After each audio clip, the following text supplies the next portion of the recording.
Good morning, everyone. My name is Francine Joyce Flores, and now I'll be tackling about analyzing data with tables. So Excel Forte is a spreadsheet work that has a row and a column layout that make it natural flat file database manager. So in Excel, a table is a collection of related information with an organizational structure that makes it easy to find or extract data from its content that has the following properties. And these are the field. So field it represent each column in an Excel that has an information. For example, here in the column D, as we call as the field. So the field name, this represent the name of the field, which is here, for example, is the invoice amount. And we usually use unique name to assign to every table field or in a worksheet. And this usually found in the first row of the table. So later you can see when we convert this range into a table.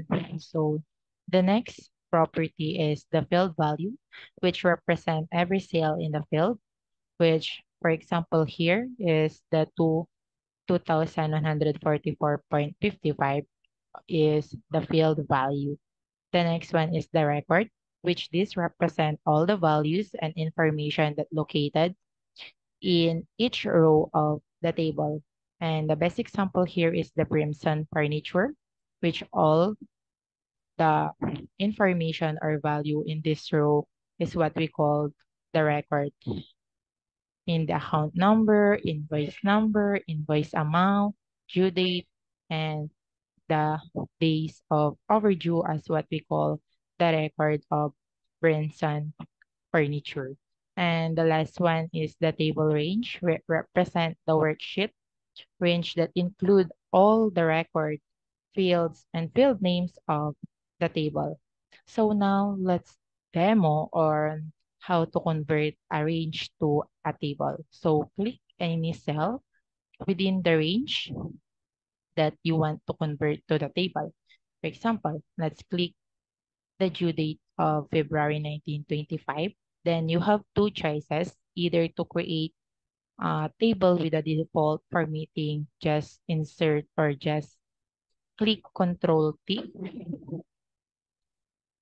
and then it display the create table dialog box where the data of your table is being get. Usually in this back in this box should already show the correct range coordinates.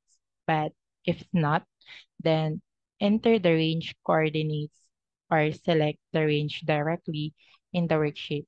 As you can see in this range, the range of the table that I want, the range of the data that I want to convert in the table is under the column A, which in the four, which in the row of 4, and the ending of the column G in the row of 42. And then just click OK, and now you can have your table. But if you want to have create a table with formatting you specify, then just go to home and format as table and click any style that you preferred. For example, here. Then again, it display the create table dialog box where the data for your table is being get. So just click OK, and then there you have your table. As you can see, by converting the range into a table, there have three changes to the range. First, the table itself, which format in the table cell. Second, it a drop-down arrow to each field header or in the field name so that you can filter it. For example, you want to know who already paid under transaction in February and who are still unpaid and how many days they are overdue. So just go click the down drop arrow in the due date and then filter it. Just click the February to show the transaction under February and show who are paid and who are still unpaid and how many days they are due. Just click OK. And as you can see who are still unpaid and you can see who are paid and how many days they are overdue. So let's go back. Select that. So the third changes, as you can see in as you can see, just by clicking any cell in the table, you can see in the ribbon that we have a new design table tab.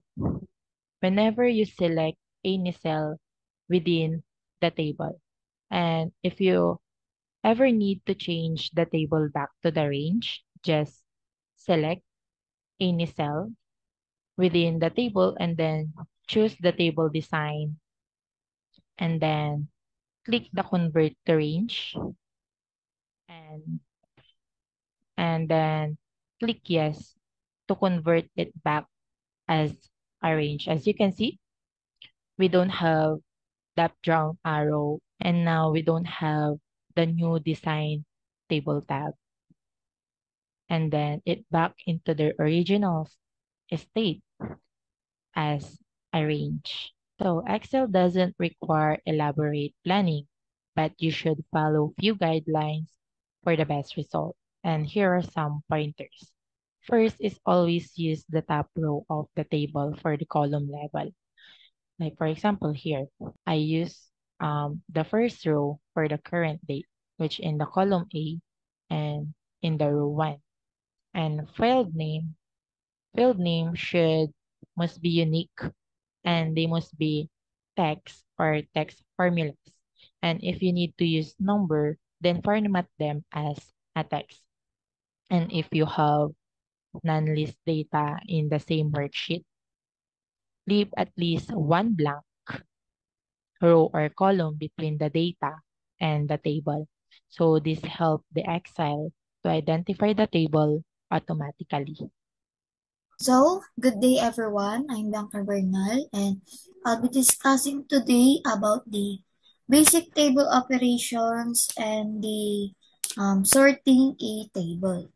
So, andito na tayo agad sa Excel, no? Kasi dito natin siya gagawin para mas maintindihan nyo at makita nyo kung paano natin siya ginagawa.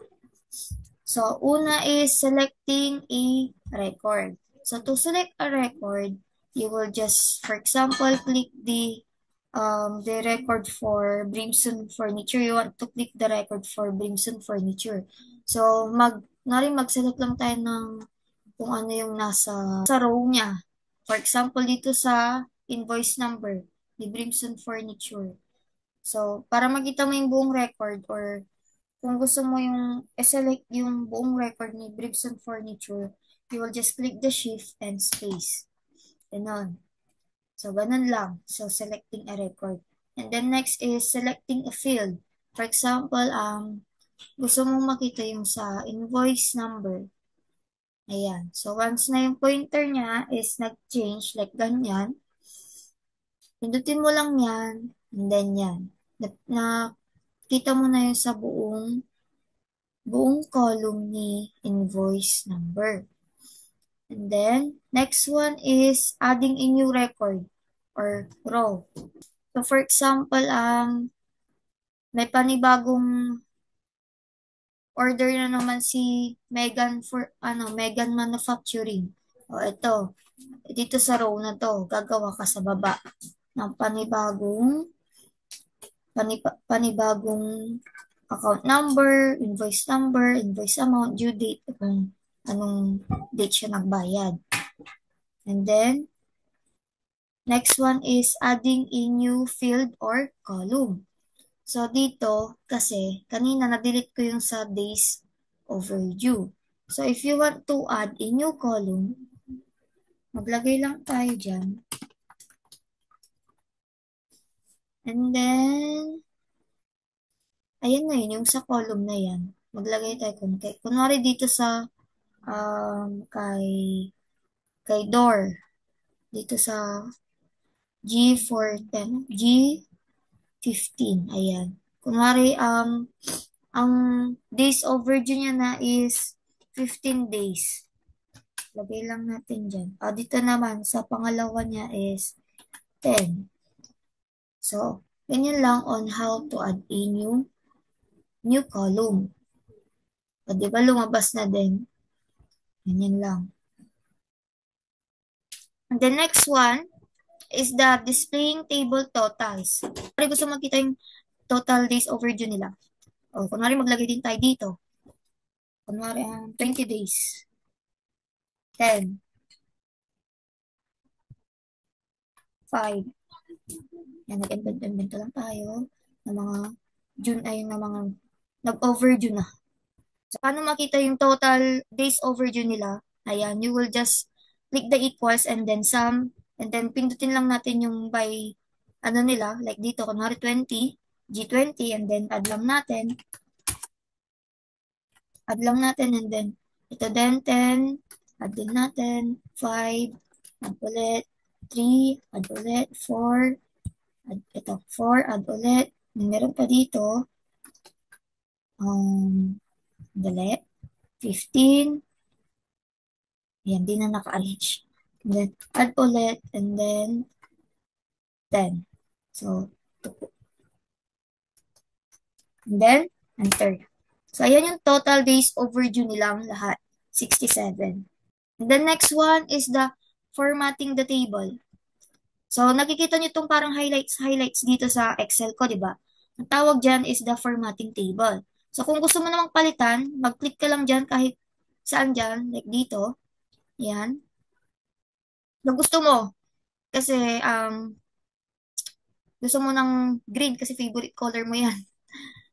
Palitan mo ng green. Ayan. Diba? Masyadong masakit sa mata. Para sa akin.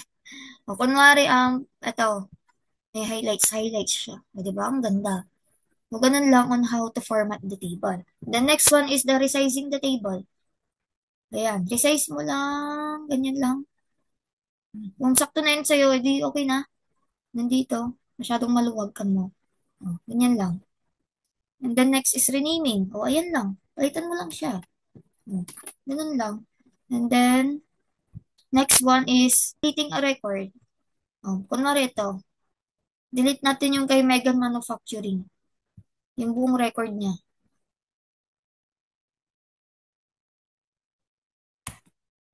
Ayan. Delete. And then, table, row. Ganun lang. And then, kunwari gusto mag-delete naman ng column. Kasi, bayad naman na silang lahat. Delete natin si days overdue.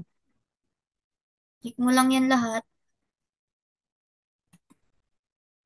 Then, delete. Column G. Nawala. Ganun lang. So, ayun yung sa basic table operations, ha? And then, next one is the sorting a table. So, madali lang din to. I-summary na natin if paano siya gawin. Kasi, i-discuss din lang naman siya ng next reporter. So, for example, dito sa account name, dito, kung nakikita nyo naka-arrange siya from A to Z. So, ayan, sort ascending. Doon nyo lang yung sort ascending. And then yan. Di ba hindi na siya napalitan kasi naka-arrange na siya. Yung gusto mong umpisan naman sa Z to A. Ayan. Nag-start siya sa letter L. So, ganun lang on how to sort a table. So, ayan. Pindutin natin yung part ni L. And then, dito sa data. Kung gusto mo, palitan mo naman siya A to Z. Ganun lang. So, yun lang. Thank you for listening and may I call on Miss Melissa for the next reporter. Thank you. Good morning, everyone. I am Melissa Risotay, and Now we will proceed to sorting a table in natural order. So later on, I'll demonstrate or I'll show to you how to sort and unsort data. So let me first read the text here. It's often convenient to see the order in which records were entered into a table or the natural order of the data. Normally, you can restore a table to its original order by choosing Undo Sort in the Quick Access toolbar immediately after a sort. So, in data management kasi, it is very crucial to maintain the original sequence of record, especially when dealing with financial or transactional data.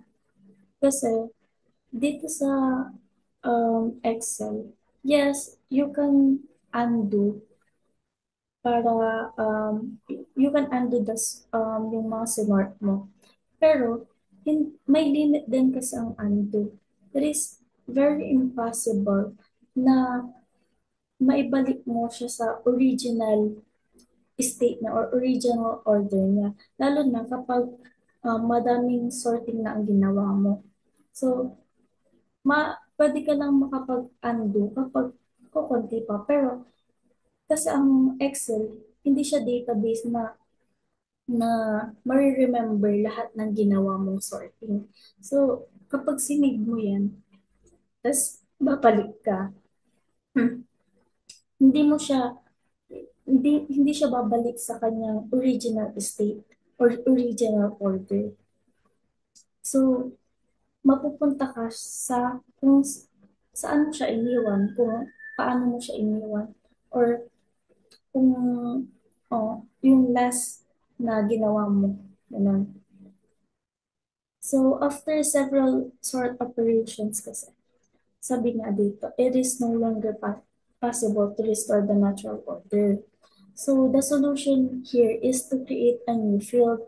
So, sa field na to, we can call it record kapag mag-a-add tayo ng new field or whatever you want. Which is, mag-a-assign tayo ng consecutive numbers as our data.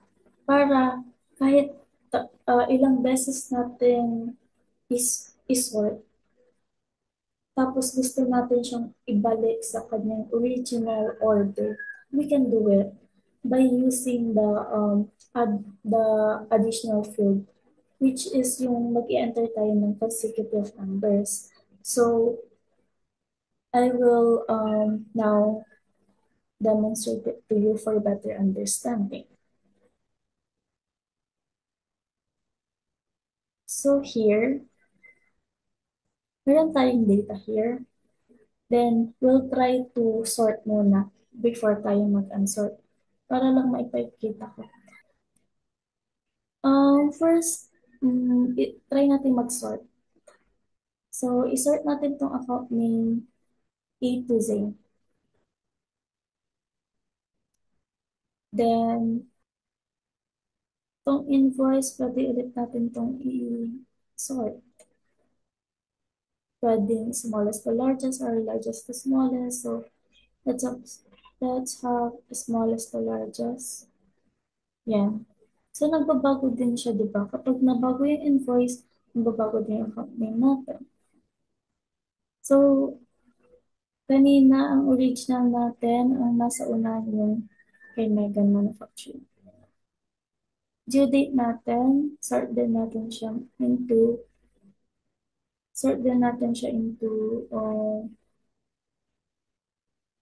newest to oldest. Then, ito din. Sort natin to oldest to newest. Diba? Ang dami ng sorting. Then, we can have also multiple sorting. Mag-customize lang tayo dito. Yan. So, dito, pwede sa account name. Pindutin nyo lang yan. Pwede natin, yan na lang A to Z. Tapos, add level. Sa account number naman.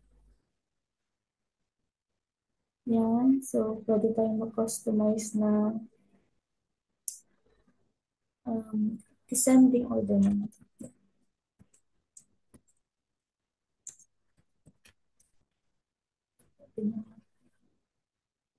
Then, add level ulit. Pwede natin customize ulit yung due date. Oldest to newest. Customize natin to newest to oldest. Mag-customize ulit tayo ng date date. Pwede oldest to newest. Lagay din natin sa newest to oldest. So, ayan. Na-set siya. So, kapag i-undo mo yan na i-undo, kunwari lang, maraming beses tayong nag-sort. Tapos, sabi ko nga, it is impossible na maibalik natin yung original order niya. Which is, kanina, ang original order natin, ang mauuna si Mega Manufacturing. So, paano natin um, may babalik sa kanyang natural order? So, dito, click lang kayo sa isang empty cell. Then, i-name natin as record. Then, sabi kanina, mag-add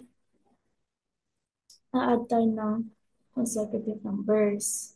Kasi ito yung magiging basehan natin, ito yung gagamitin natin para ma para maibalik natin sa original state. So, drag down mo lang hanggang dun sa pinakadulo. Ayan. So, fill series mo lang. Ayan. So, hanggang 20 siya. So, ngayon, kapag nag-sort tayo, mag-sort ulit tayo. So, ito na lang yung ano natin, original state natin kunwari. Ito yung original state natin. Then, magsasort tayo. Z to A. Nakita niyo yung record or yung numbers, di ba nabago siya? Naging 23, 22, naging highest, hindi naman siya dito, dito tayo babase sa record. Kasi dyan siya nabago. Ibig sabihin, yung original state kasi natin dito sa record, di ba, 1 to 23. So, ngayon, alam natin na hindi ito yung original order natin kasi nauna yung 23, right? So, ang gagawin natin, ito yung gagamitin natin para ibalik sa kanyang natural order. So, mag-sort pa tayo dito. I-sort natin to ng smallest to largest. Nabago ulit siya, diba? Ito din, sort natin siya ng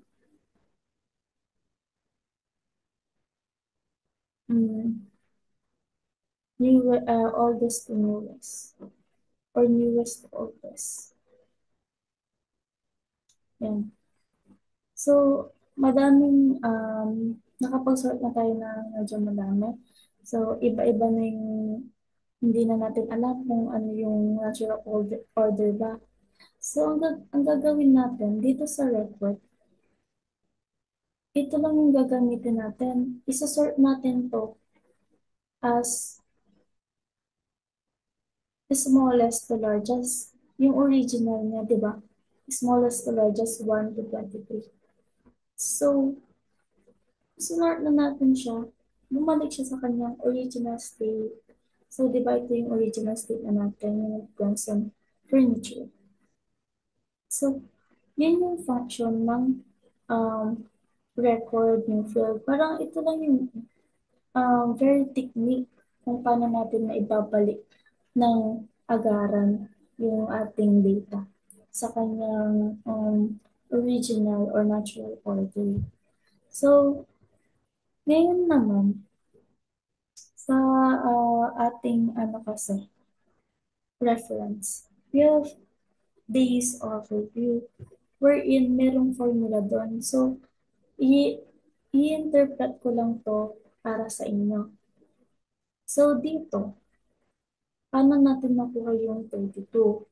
So, yung formula dyan is if n is blank G4, which is yung sa date paid natin, ayan yun, G4, comma, B1 less F4 greater than 0, then B1 less F4, tapos yung parang empty string, right? So, ang ibig sabihin lang dyan, there is a condition. So, ang condition dito, if yung G4 daw is blank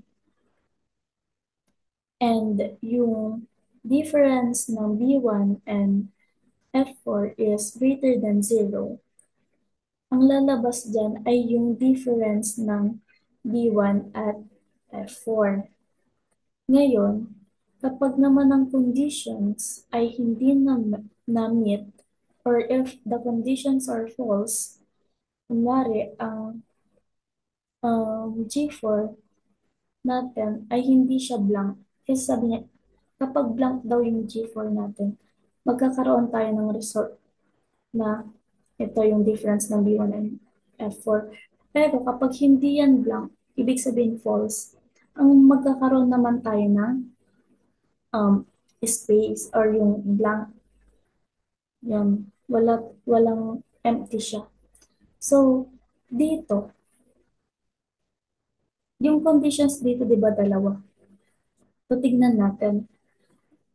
Dapat daw yung G4 ay blank. So, yung G4 natin blank, right? Tapos, yung difference ng B1 and F4 is greater than 0. So, B1, we have the B1, yung current date natin, which is February 20. And yung F4 natin, which is January 19. So, kapag nilas mo yan, we'll have a positive. So, it is greater than 0. So, both conditions are true. That is why we have 32 na days overview. Dito naman, so dinrag down ko lang yan. So, dito naman, bakit siya blank? Again, kasi nga, yung ano natin, dapat blank yan. Dapat daw, yung conditions natin is kapag blank daw yung ating date dito, magkakaroon tayo ng indifference nga. Pero dahil meron tayo ditong nakalagay, hindi siya empty, hindi siya blank, ang so ibig sabihin false siya. So, ang lalabas dyan talaga is blank. So, in conclusion, ano lang siya, kapag ang condition na, itong dalawang condition na to ay true, ang lalabas is yung um, difference ng B1 and um, B1 and F4. Pero kapag false naman yung dalawang condition, ang lalabas is blank. Or false either kahit isa sa condition, ang lalabas ay blank. So, that's it. So, another function na ituturo ko sa inyo is yung max function wherein if you are not sure about ilan na or ilang number na yun sa record mo. Kasi kunwari, umabot ka ng 1,000, tapos hindi mo na alam kung ano yung last number. Ganun. So, gagamitin mo tong function ito para alam mo kung anong last number sa record mo. So, this is the max function. So, as usual, equal sign, then have max, then open parenthesis, then yung column natin. So, ano ba yung column natin dito, di ba? We have A. So, A, yun lang siya. So, wag mo siyang i-enter. Let's just have the preview of this. So, ang pipindutin niya lang is yung FM, then F9. So, ayan. Ibig sabihin, 23 yung last number natin sa ating record, diba? Ayan. And So, ayun lang. Dito, sa topic ko na sorting a table, ang ano lang naman dyan importante is how we will unsort or how we will um, go back our data into its natural order. So, hindi kung sa palagay niya is yung undo is gagana siya kapag napadami. Mapapansin mo din naman yan if you're familiar na kapag nag-i-edit tayo sa Word, may limit yung pag-undo natin eh. So, ganun din sa Excel.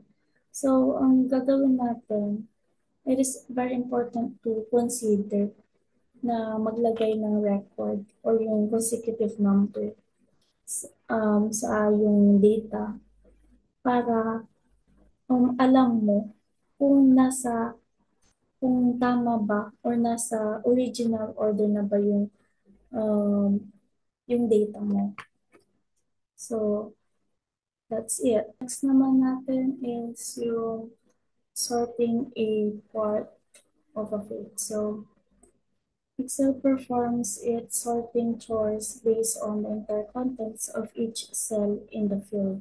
This method is fine for most sorting tasks, but occasionally you need to sort only part of a field. For example, your table might have a contact name field that contains a first name then a last name. Sorting in this field orders the table by each person's first name, which is probably not what you want. To sort on the last name, you need to create a new column that extracts last name from the field. So here we will again, use another formula. So, usually kasi, kapag nagsisort tayo, for example, itong contact name, usually, yung buong yan ay nakakopy, parang ganun. Pero here, parang mapadali, we have formula wherein kukunin lang natin is last name ng itong contact name natin. For example, itong Paulo Acorte. So, if you wanted to get only their last name, we will add extra column here. So the formula here, para makuha natin. So um, let's name it sorting field.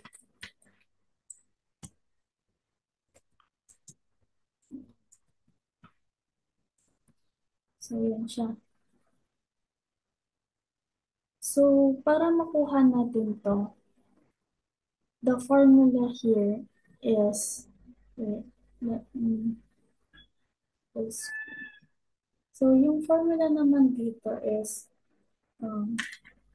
equal sign as usual, then right, then open parenthesis, then click mo lang yung D4 or kung anong last name ang kukunin mo. Yung first si Paula Corte. Then, close,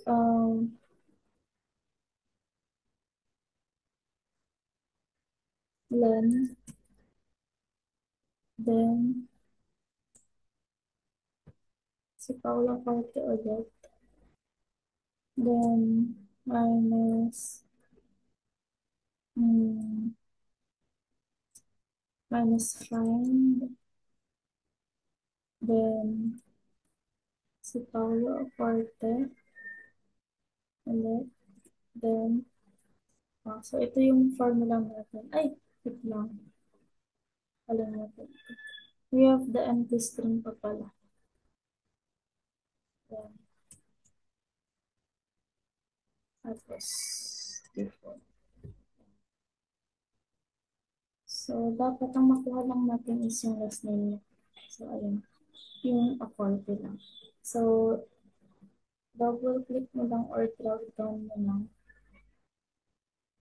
Yan. So, nakuha na natin easily yung mga last name nila. So, yan, mas convenient siya and lalo na kapag magre-record ng or last name lang yung kukunin. Ito usually yung ginagamit na ng formula para mapadalis. Kasi usually, kunwari, sa mga um, sa school, ganun, ang dami-daming student. So, hindi na nila kailangan i-type isa-isa yung last name lang nila. They could use the formula, which is itong um, right, length, find, ganyan. So, that's how, ano lang, yun lang naman yung sa sorting out of field.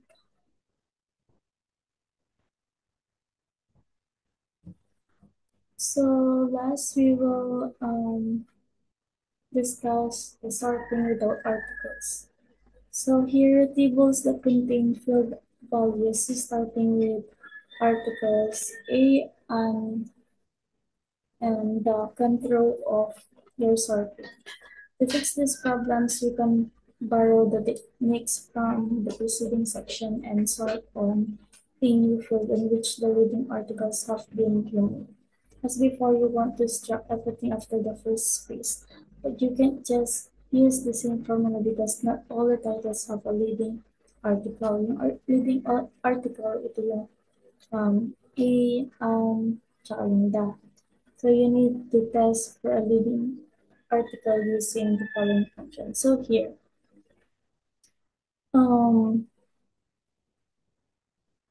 sometimes kasi field values start with articles such as a, an, or the, which can affect the sorting accuracy. So to fix this, we can use or we can create a new column na naman that removes these leading articles before sorting. So before that, or to determine if a article or a title starts with an or the, we use the formula or the or function, just this one. So we will use this para malaman natin if may leading article or leading title ba yung mga andito natin, yung mga anditong title sa atin. So, dito, i-check natin. So, i-copy na lang natin yung formula.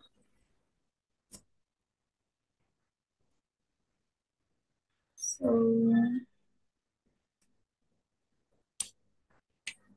yan. So, don't forget the equal sign. Then, check ko lang. Let's fix this one or left A to plus this one.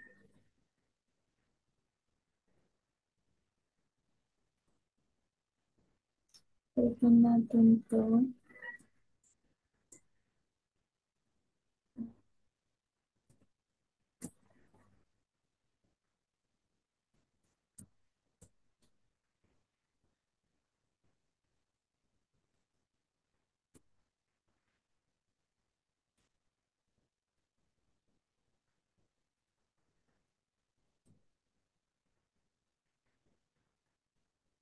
So, yung formula natin is kung the first two natin ay yung the first two characters natin ay nag-start sa A.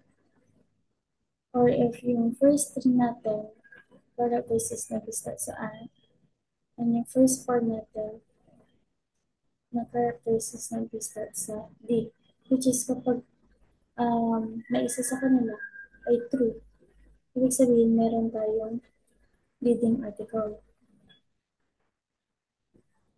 So, first, yung alien, false. Kasi wala naman tayong leading article dyan, di ba?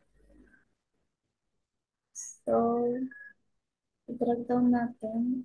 Ano pa ba yung mga may leading article dito? So, dito, mayroong true, which is yung and. So, yung first three natin ay nag-start sa and. So, true siya. Isa naman, dapat yung first na natin is nag-start sa A. So, false. And so on. So, ibig sabihin, meron tayong 1, 2, 3, 4, 5 na may leading article. So, para matanggal natin to and mas naging accurate yung sorting natin, ito naman yung gagamitin natin. Yung if or, ganun lang din. Kapag false, i-keep mo lang yung formula. Pero kapag true, nagamit mo ng ganito. Pero, let's see na lang. I-copy ulit natin to.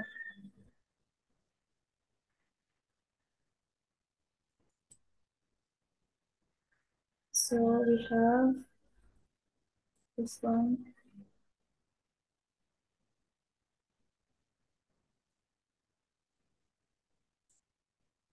So, dito if or, then left yung ito natin, then 2, utan lang natin to.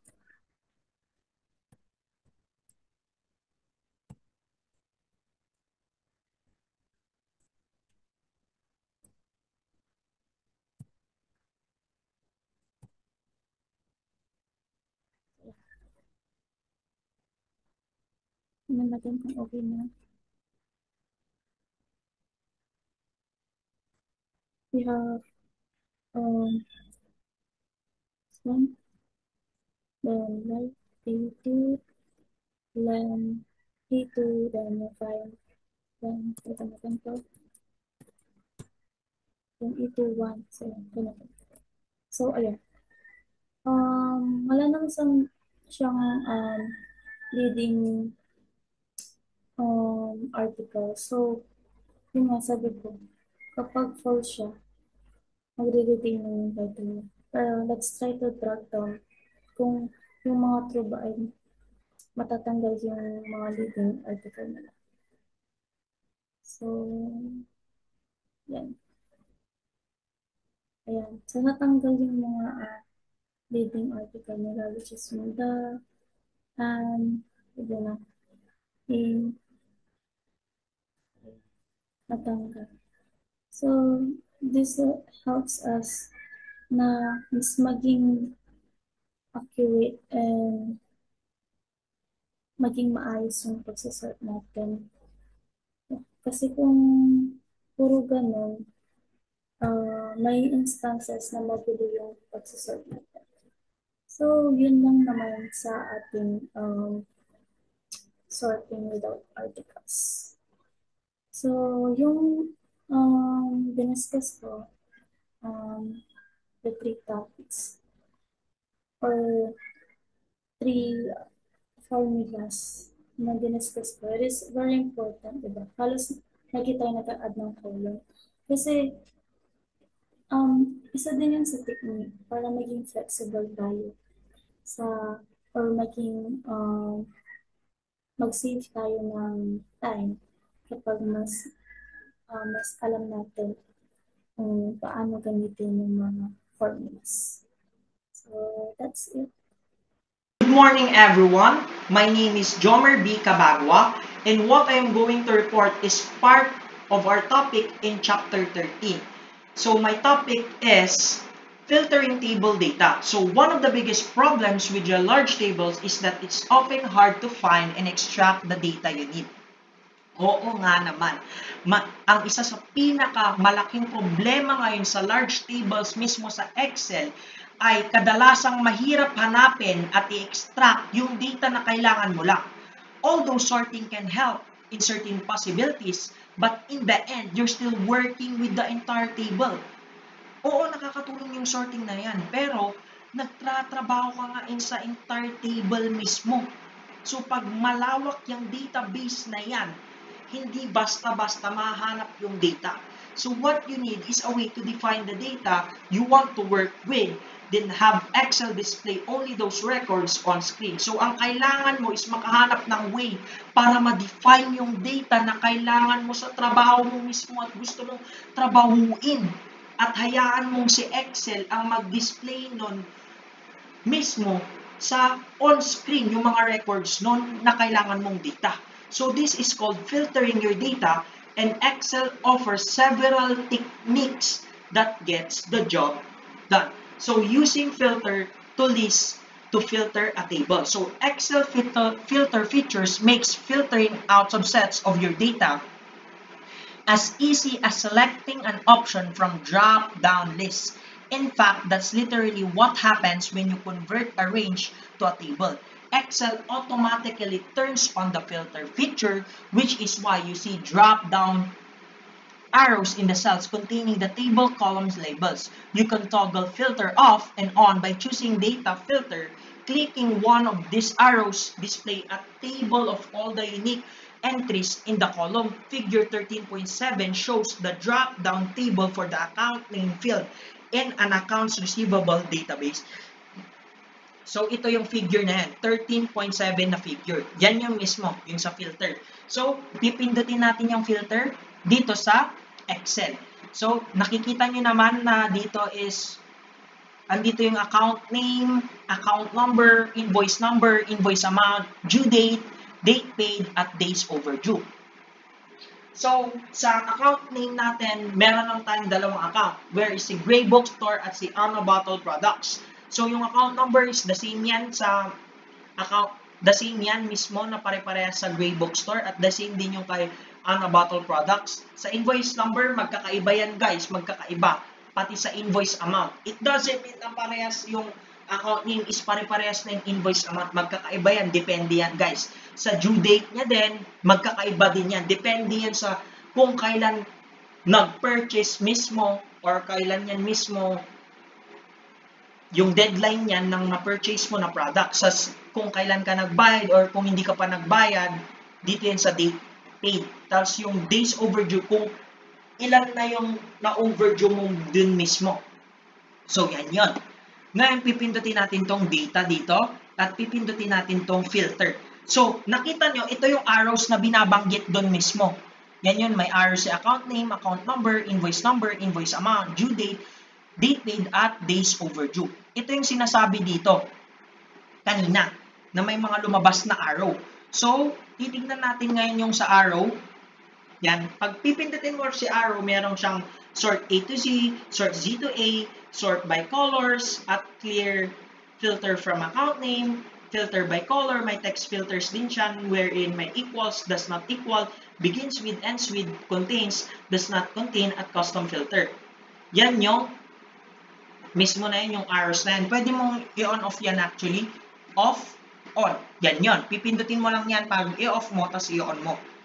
Yan yung ibig sabihin niya doon. So, ito naman na ngayon is deactivate the items checkbox to hide the item in the table.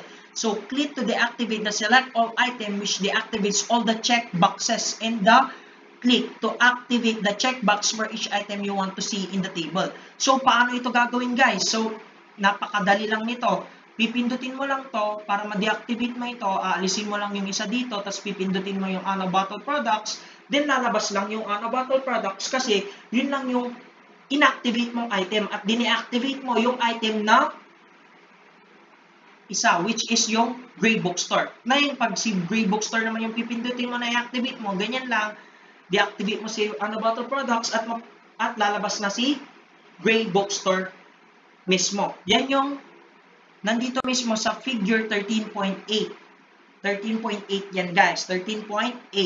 Ngayon, let's discuss this. Page 308. Ito lang. Ito na lang. So, because Excel hides the rows, that does not mean the criteria you shouldn't place any important data either to the left, to the right of the table. So, Hindi porkit na hinide ni Excel nun is yung data na naka-hide na is hindi na siya importante. Tandaan guys, lahat ng data doon is importante. Ang trinabaho mo lang dito is kailangan mo lang makita yung data na need mo munang trabahuin. Kaya mo siya ginawa. Kaya mo hinide muna yung isang data para makita mo yung mga data na need mong i-check mismo. So, here are the 3 things to notice about the filtered table. So, ito yung filtered table. So, pag sa nagtatrabaho ka, tas ito yung mas kailangan mo munang trabahuin at i-check kung nabayaran na ba lahat sa due date niya, at kung ilan na ba yung overdue niya sa payment. Ito yung i-check mo mismo na account, si Gray Bookstore. Ganon din naman sa kabila. Pag si Ana Bookstore lang naman, si Ana Bookstore lang din. At kung ilan yung mga hindi pa nabayaran at yung overdue niya. Yan mismo yung ibig sabihin nito. Mismo. So, select all natin ulit. Yan, balik natin sa umpisa. Okay, doon na tayo sa 1. So, here are the 3 things to notice about filter table. So, Excel reminds you that the table is filtered on a particular column by adding a funnel icon to the column drops down list button. So, nire-remind ka ni Excel sa particular column na by adding a funnel icon to the columns drop-down list. So, nire-remind ka mismo ni Excel. So, you can see the exact filter by hovering the mouse. Oo, nga naman, by hovering the mouse over the filtered columns drop down. As you can see in the figure 13.8. Yung sa 13.8 kanina to guys, yung ito. Ito yung figure na sinasabi niya. Which is, ibalik natin dito. Gray muna tayo. Pindutin na muna natin si Gray. Si Gray tayo. Yan, balik natin si Gray guys. Yan. Nakikita nyo naman, di ba? May palatandaan siya dyan. Nakikita nyo siya guys. So, yun yung ini-implement dito, yung sa tatlong last dito. So, you can see the exact filter by the mouse hovering filtered columns by drop down. So, as you can see in figure 13.8, yun na.